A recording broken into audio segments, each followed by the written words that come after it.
Je voudrais vous souhaiter encore un bonsoir. Je suis vraiment heureux d'être ici, être ici ce soir pour pouvoir partager la parole.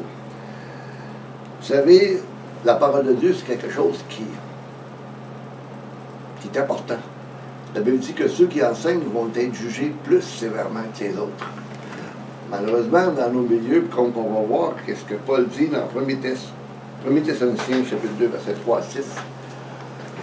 Comme quoi que c'est tellement important que Dieu a mis dans sa parole certaines choses à ne pas faire. Quand on proclame la vérité, quand on proclame sa parole. Si vous tournez avec moi, parce qu'on va parler d'un message qui est important, qui touche chacun d'entre nous, qui touche l'humanité entière. Dans 1 Thessaloniciens, chapitre 2, 3, 6, si vous voulez suivre avec moi, si vous permettez, pour aller un petit peu plus vite, j'ai déjà imprimé le texte biblique sur mon texte. Car notre prédication ne repose ni sur l'erreur, ni sur des motifs impurs, ni sur la fraude. Mais, selon que Dieu nous a jugés dignes de nous confier l'Évangile, ainsi nous parlons non comme pour plaire à des hommes, mais pour plaire à Dieu qui sont nos cœurs. Jamais, en effet, nous avons usé de paroles flatteuses, comme vous le savez. Jamais nous avons eu la cupidité pour mobile. Dieu en est témoin. Nous n'avons point cherché la gloire qui vient des hommes, ni de vous, ni des autres. Nous aurions pu nous produire avec autorité comme apôtres de Christ. Puis Paul ne l'a pas fait. L'apôtre Paul, il disait, il est puissant dans ses lettres, et quand il arrive en personne, on dit qu'il est faible, il ne vaut pas grand-chose. On dirait aujourd'hui peut-être un petit minus. Puis probablement, ça a l'air que Paul était probablement pas très très grand. Puis imaginez-vous un Paul pas grand, chauve. Hein? C'est pas quelque chose d'attirant, là. Hein? On a peut-être tendance des fois à élever des hommes de Dieu, parce que Paul était peut-être comme ça. Il était peut-être même pas de même. Il était peut-être même pas attirant, il était peut-être un petit gros. On ne sait pas. Un chauve, un tripu, qui ne vaut pas grand-chose devant lui, parce que Paul, à un moment donné, il dit, je vous ai écrit de ma propre main par des grosses lettres. Il était probablement peut-être presbyte, myope, ou il y avait peut-être des... oublie pas qu'est-ce qu'il y avait dans les... Des cataractes. À l'époque, ça n'existait pas les opérations pour ça. Donc, Paul, il n'y avait rien d'attirant. Comme Jésus, il n'y avait rien d'attirant pour attirer nos regards. Puis pourtant, c'est quelqu'un, quand on lit ses lettres à un moment donné, c'est quelqu'un qui a été méprisé. Pourtant, c'était l'apôtre Paul. Nous, on dit aujourd'hui, ça aurait été Paul qui aurait été ici. Jamais qu'on aurait osé faire ça. Pécheurs comme nous sommes, on l'aurait peut-être calomnié avec. Pour ceux qui ne me connaissent pas, parce que je parle toujours sur l'international un petit peu, moi, je suis pasteur Yves Dagenet. Je suis co-pasteur avec le pasteur Pierre Côté qui est ici présent ce soir. Nous sommes des dirigeants spirituels de l'Alliance Réveil des Nations. Notre mission, c'est faire des disciples. Comme je partageais au pasteur Côté en m'emmenant en automobile, oui, l'église, c'est un hôpital, mais c'est pas une garderie. On n'est pas appelé à garder un troupeau. On est appelé à faire croître. C'est pas la même chose. Donc, on est appelé à faire des disciples sans compromis avec la parole de Dieu. Malheureusement, combien de fois, je suis chrétien depuis 36 ans, je suis dans le ministère pastoral depuis 89, et j'en ai vu des choses qu'on laisse passer aujourd'hui, et que 36 ans, pour ceux qui sont ici présents ce soir, il y en a qui me connaissent, ça fait des années, il y a des choses qu'on laisse passer aujourd'hui dans l'Église, que 36 ans, jamais on l'avait laissé passer. Vous savez, dans certaines églises aujourd'hui, pour bien paraître, pour pas que l'Église se divise, on est prêt à faire beaucoup de compromis. Malheureusement, dans certaines églises, surtout l'été, j'ai vu des femmes arriver à l'église quasiment les seins à l'air. Et ça, c'est inacceptable. La Bible parle que la femme doit être habillée sobrement, comme l'homme d'ailleurs. Nous devons, par notre habillement, par la manière que nous fonctionnons, la manière que nous vivons, nous devons être une lumière, un exemple pour ceux qui ne connaissent pas Christ. La première chose qu'ils vont faire, ils vont regarder la manière que nous sommes habillés, la manière que nous comportons. La Bible dit clairement que l'homme regarde à ce qu'il considère. Mais l'Éternel regarde au cœur. Oui, il regarde au cœur malgré l'habillement. C'est sûr que quelqu'un qui s'approche de nous, qui veut s'associer à nous, admettons une prostituée, puis qui rentrerait ici, dans cette salle, on ne le mettra pas dehors, même la manière qui est habillée.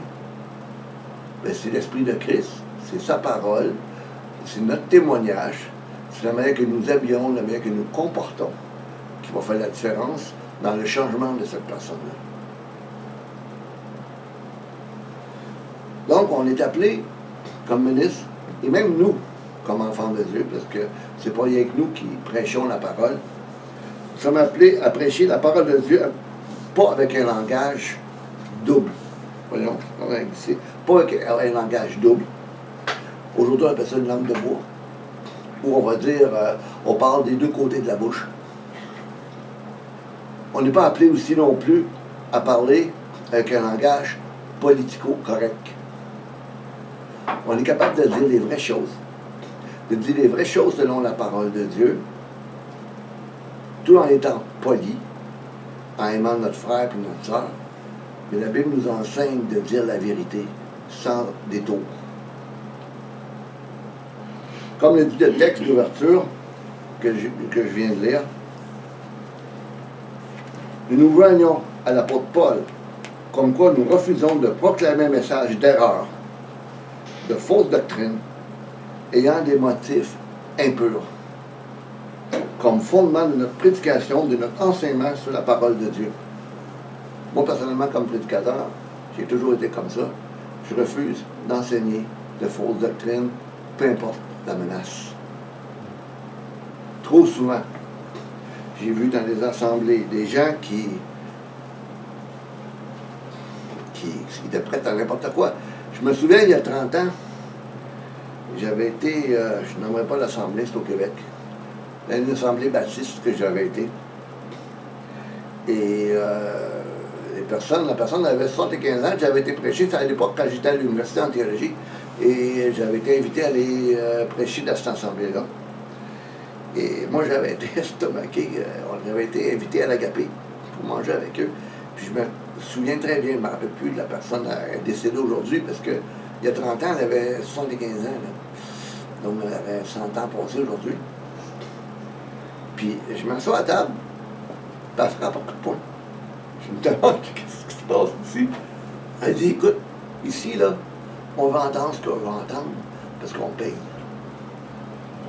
Hey, c'était des gens, là, qui ça fait longtemps que c'était chrétien, là, et cette église, c'était une église qui était moribonde, parce qu'il expulsait les jeunes qui voulaient rentrer dans cette assemblée-là, et c'était une assemblée qui était composée de personnes relativement âgées, qui voulaient garder leur monde, leur façon de voir.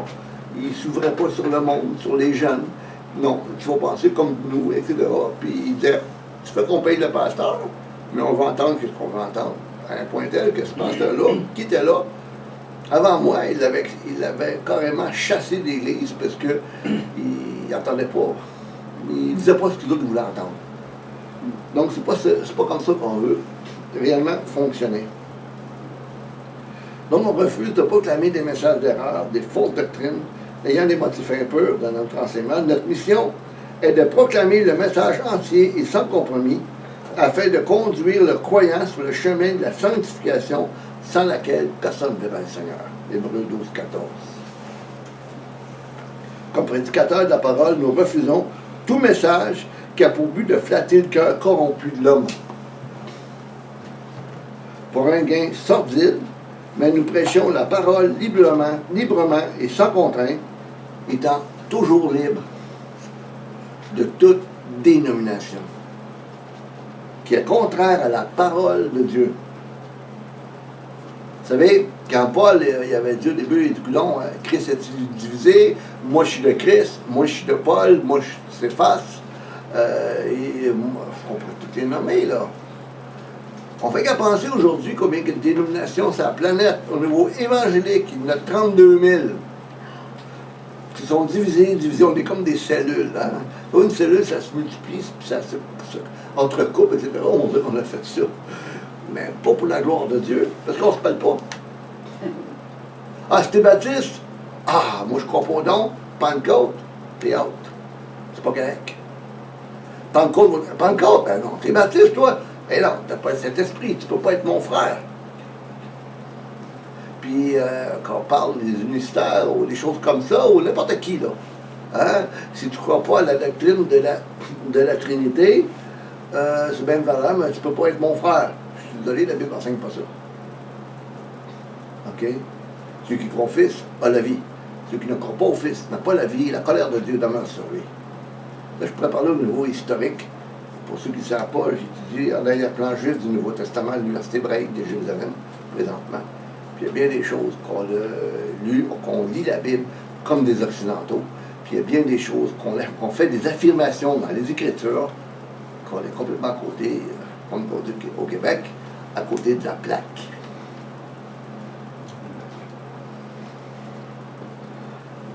Comprendre que Christ forme un corps.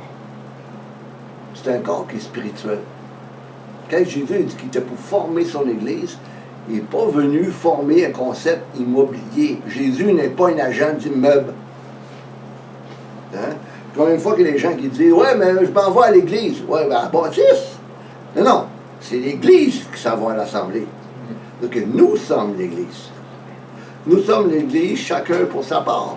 Le mot Église vient du grec ecclésia, qui veut dire assemblée. OK?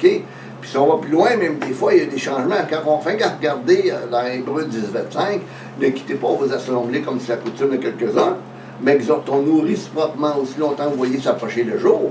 Le mot assemblée dans Hébreux 10:25, c'est même pas ecclésia, c'est synagogue en grec. Parce que le contexte parle aux Juifs. J'aimerais citer une citation d'un pasteur qui s'appelle Jean-Sébastien Lefebvre, qui est un pasteur jeunesse que je connais. Il a dit ceci. Ça, c'est sur Facebook. Il a dit ça dernièrement. Il ne sait pas encore que je parle de lui. Je vais l'appeler. Il a dit ceci. Il est temps que l'Église revienne à sa base. L'Église est un hôpital spirituel. Oui, un hôpital, comme je disais tantôt, pas une garderie. Peut-être au début, quand on est bébé naissant. Mais je ne suis pas sûr que si nos parents ils seraient encore obligés de nous donner la tétée, puis le problème, alors qu'on est rendu, je ne suis pas sûr qu'ils seraient contents. Hein? C'est tellement la même façon.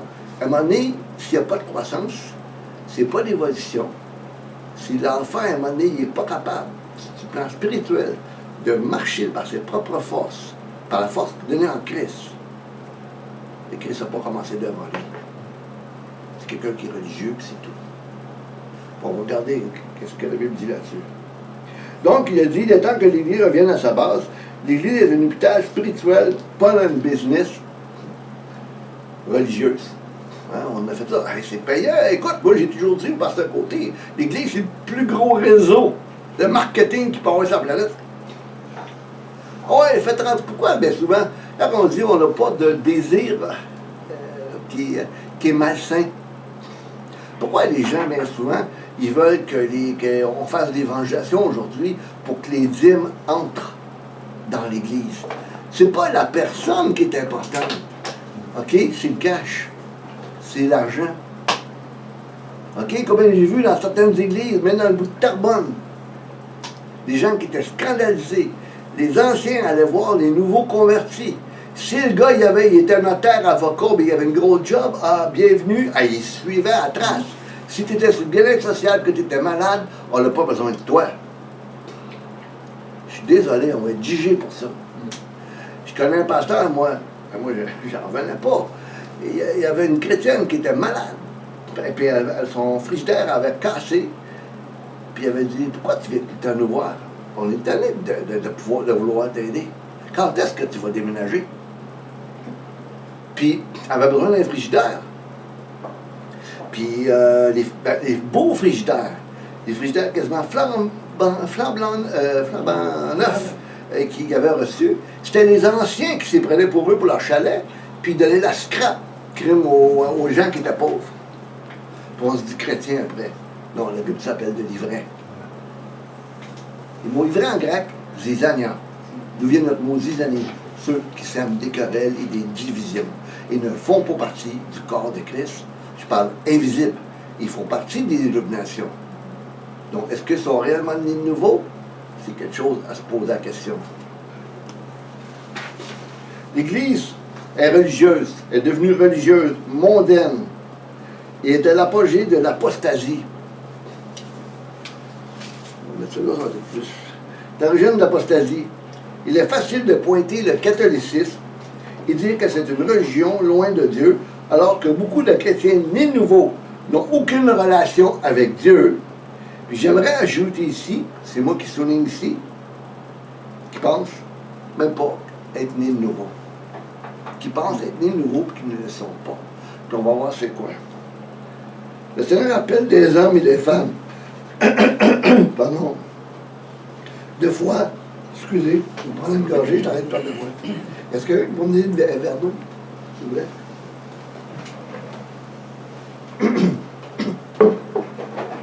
Le Seigneur appelle des hommes et des femmes de foi prêtes à bouleverser les traditions, merci, et à revenir à une vraie relation avec Dieu. Excusez, on va prendre une gorgée parce que... Merci. Ça, c'est que le pasteur Lefebvre a dit. J'ai ajouté certaines choses à côté. Le message de ce soir est fondamental. Parce qu'il va parler de notre destinée finale. Où nous serons pour l'éternité. Je veux parler de la doctrine de la nouvelle naissance, qui est mal compris, qui est tellement galvaudée à nos milieux que cela, ça devient complètement ridicule. Si tu acceptes Jésus dans ton cœur, okay, et si tu acceptes ses promesses, il va te donner un char, il va te donner une nouvelle femme, viens à lui parce que il y a peut-être, je sais pas moi, une nouvelle job. Hein? Combien de fois qu'on a entendu ça? Moi, j'en viens pas, venez à lui. Il y a une chose que j'ai jamais attendue dans nos milieux, en relation directe avec le livre des Actes. L'Église d'aujourd'hui doit copier Actes. Nous sommes encore dans le livre des Actes. On n'a pas terminé le livre des Actes. On est peut-être rendu aux 3000 chapitres. Nous sommes encore dans Actes. Et quand Pierre avait prêché à la Pentecôte, ils ont dit quoi? Que ferons-nous? Depuis quand vous avez entendu lors d'une prédication au salut des gens qui ne sont pas convertis se lever debout et crier au pasteur « Qu'est-ce que je vais faire? » Jamais, ou presque. Moi, je n'ai jamais entendu en tout cas. Mais par contre, puis qu'est-ce qu'il dit Pierre? Il dit premièrement, repentez-vous. OK? Convertissez-vous. Et alors vous recevrez, bien, soyez baptisés au nom de Jésus, et vous recevrez le don du Saint-Esprit. S'il n'y a pas de repentance prime abord, lors d'une profession de foi, il n'y a pas de nouvelle naissance. C'est une religion. Le mot repentance vient du grec métananeo, qui veut dire faire demi-tour, un demi-tour complet.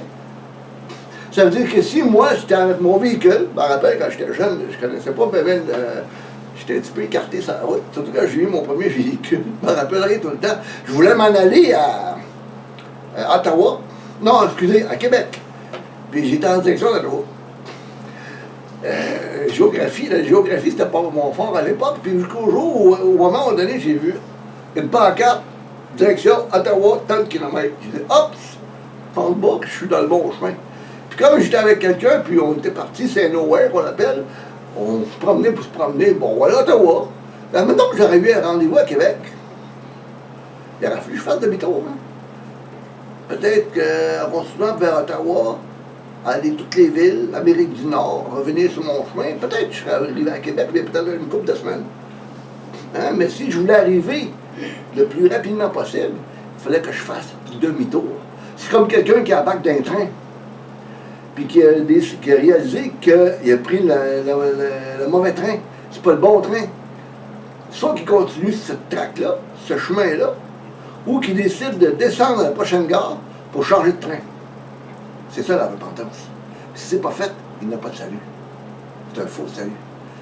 Je t'accepte, t'acceptes déjà ton cœur, bienvenue à la famille de Dieu, t'es sauvé. Qu'est-ce qu'il faut comprendre? C'est que bien souvent, les textes, comme de Romains 19, si tu confesses de ta bouche le Seigneur Jésus, et si tu crois dans ton cœur que Dieu l'a ressuscité des morts, tu seras sauvé. C'est un futur. Pas tu es sauvé. Tu seras sauvé. C'est pas qu'on n'est pas sauvé.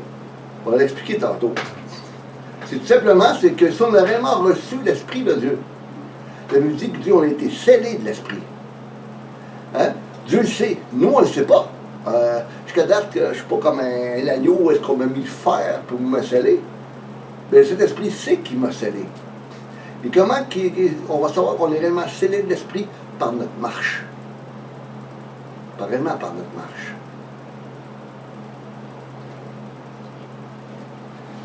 La nouvelle naissance, là, elle n'a rien à voir avec l'acceptation d'un credo, d'une dénomination quelle qu'elle soit ménonite, qu'elle soit baptiste, luthérien, méthodiste, on va tout les nommer, on va tout les nommer en soi, on va être encore ici.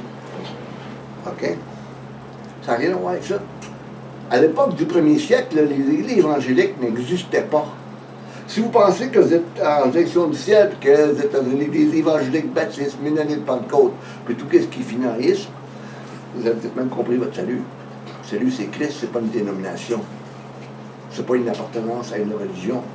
C'est pas une appartenance à un credo. D'ailleurs, que les credos se contredisent les unes les autres. Puis se tirent dessus les uns les autres, puis ils lèvent chacun leur drapeau pour dire c'est moi qui est la meilleure. Puis si tu ne parles pas comme moi, je suis pas sûr que tu es mon frère. C'est ça que ça a fait, les dénominations. Accepter Christ, oui, ça peut être le début d'une vie nouvelle. Mais ce n'est pas une fin en soi s'il n'y a pas de repentance préalable.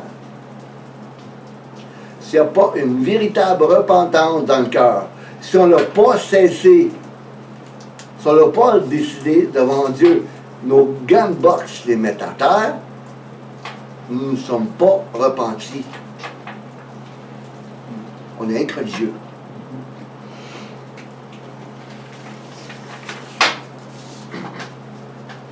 Dans Jean 3, 5 à 10,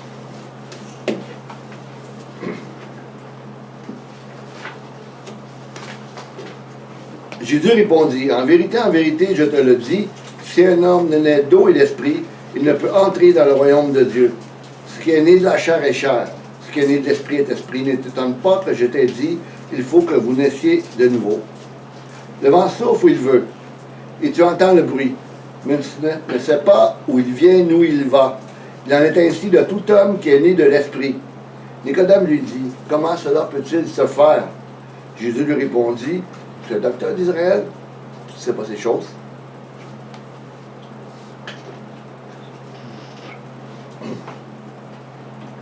Le texte de l'évangile de Jean que nous venons de lire, nous voyons Jésus insister sur la nécessité absolue de la nouvelle naissance pour parvenir au royaume de Dieu. En vérité, dans Jean 3,5, il dit, en vérité, je te le dis, si un homme ne naît d'eau et d'esprit, il ne peut entrer dans le royaume de Dieu. Vous savez, on ne l'a pas choisi de venir au monde. Hein? Dans le ciel, à un moment donné, si vous aviez été là, hey, c'est moi qui le suivais avec ton étiquette. Ces parents-là, là, j'aimerais bien ça, je veux dire, devenir leur enfant. En passant, les Mormons pensent comme ça. Ils disent que dans le céleste, on a choisi notre incarnation. Vous ne me rappelez pas de ça, en tout cas. OK? On sait très bien qu'on n'a pas choisi notre incarnation. Comme On l'a pas choisi, notre régénération. On ne l'a pas choisi, ça non plus. Ça veut dire qu'on a été appelé, qu'on a été élu dans Éphésiens avant la fondation du monde.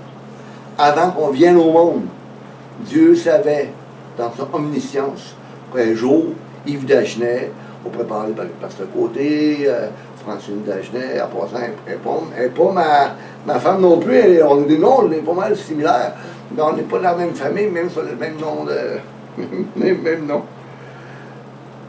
On a tous été appelés. On a été appelés, Dieu nous a appelés, nous a choisis, nous avons été élus. Ah, je suis élu. Ouais, ok, on est élus. Mais pour devenir saint. On n'est pas été appelés. Hein, je me rappelle, pour mener une vie n'importe comment. Puis je termine avec ça, pour la première section, c'est que il y a un groupe de bicycles aux États-Unis qu'on appelle, c'est des Born-Again Christian Bikers, une chose de même. Puis l'autre, leur motus operandi, leur façon de voir les choses, c'est « Youpi, je suis né de nouveau, et maintenant je peux faire ce que je veux. » Désolé, fausse doctrine. La Bible dit que large est le chemin qui mène à la vie. Beaucoup entrent par là.